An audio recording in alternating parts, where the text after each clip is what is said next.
What's up? This is Ben from Water Prep, and I'm going to apologize if my camera's shaky. I'm going to try to keep it really still.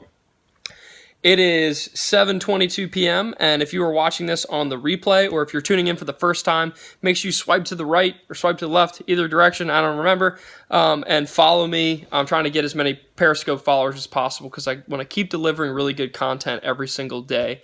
And today, we are going to talk about setting really big goals. And I got this idea for the scope from her.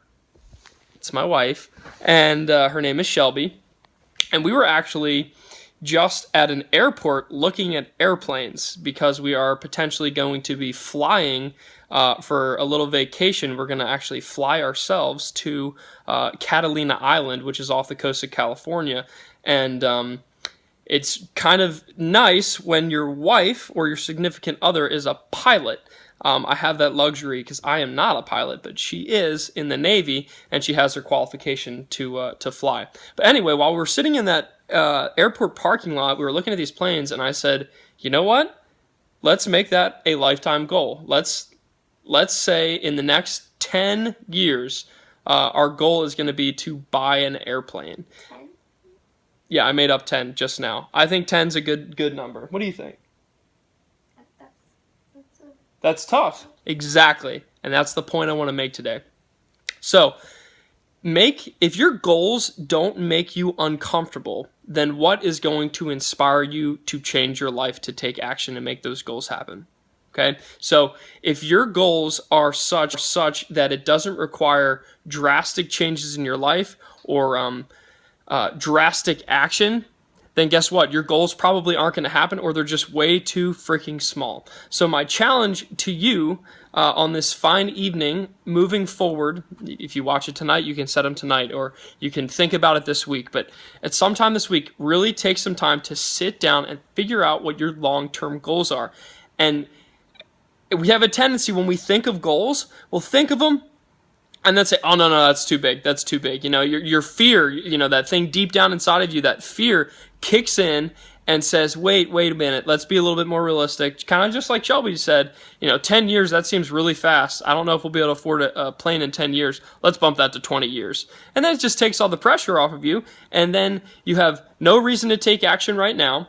And it just doesn't stretch you. Every time you stretch yourself outside of your comfort zone, that's where the growth happens. That's where the action happens. And that's where great minds and great people are born. So I just saw another commercial for another Steve Jobs movie, and the preview was freaking awesome because it showed his passion and his outward thinking. He started in a garage, and all he did was he just took massive freaking action and then absolutely changed the world with his company. So my challenge to those who are watching it right now live and those who are watching the replay, dream big. Think of a goal, whether it's in CrossFit. This is specifically a CrossFit Periscope for the most part, but you can apply it to your life in general.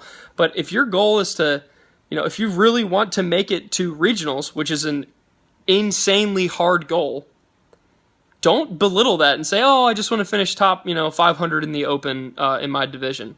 No, freaking make that goal to make it to regionals. And then once you have that really big goal, you have to do the action. You have to put the action in your life that's going to help you achieve those goals. And that's the difference between successful people and people who are just dreamers. Okay? So I just wanted to hop on. I told you I was going to be periscoping every single day, so I didn't want to break my streak. I know today's short. And yes, I'm wearing the same tank top that I wore yesterday because I literally just throw it on every single time before I get on this periscope so you're not, thinking I'm naked or something. But think of a really big goal, and then write down 2 or 3 things that you can do tomorrow. Whenever you're watching this Periscope, write down 2 or 3 things that you can do tomorrow to take the first step towards achieving those goals. So if it's learning the muscle up, your first step to achieving the muscle up could be figuring out how to get a muscle up. What are some progressions? I have a couple videos about that. And if you're interested in that, just go to wadprep.com and opt in. But if it's learning the double under, or if it's, let's say it's losing 10 pounds, you want to lose 10 pounds so you can look better naked. What is one thing that you can do tomorrow that's going to help you lose that 10 pounds? And maybe it's getting off of the freaking couch and going for a 5-minute walk. Or maybe if you're already a CrossFitter and you're trying to add weight to your back squat, maybe it's looking up a back squat program or looking up a way that you can change your diet to help increase performance. Just take that action and make it happen. So think big, dream big, and if you like what I'm talking about and you're interested in learning more, make sure you go to wadprep.com, and I have a free book that I put together that kind of talks about training goals and just how to make yourself a better athlete, whether you're a CrossFitter or any sort of athlete that trains in general. And also, I've had a lot of people give me feedback that it's a good book for life. Just changing the way you think to influence your life so that you make a better impact on the world. All right, thank you so much for tuning in, and I will be back.